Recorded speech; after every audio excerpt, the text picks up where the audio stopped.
And what do we aspire to? What are we dreaming about?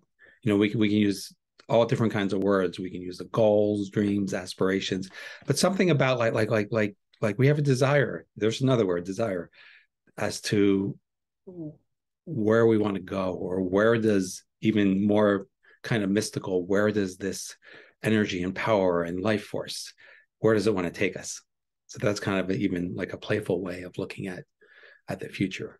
And so Steph and I thought that we would share just a little bit, answer that question for ourselves, and then invite you all to reflect and answer that. Um, and then, as time allows, maybe then talk a little bit about today and in the future, like, well, what kind of support do we feel like we might need?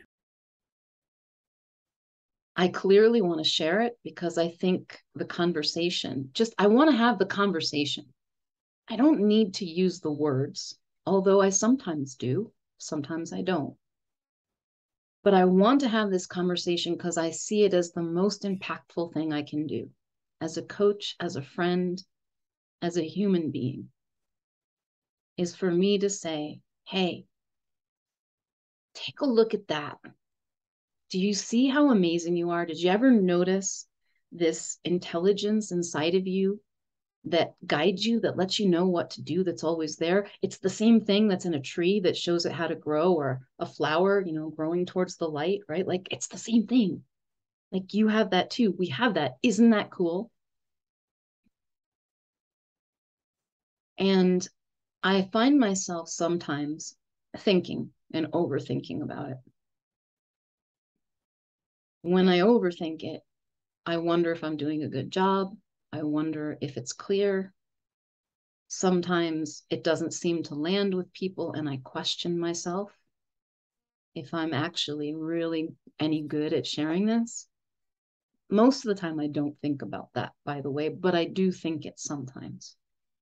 What seems to what seems to work best is when I don't think about that at all.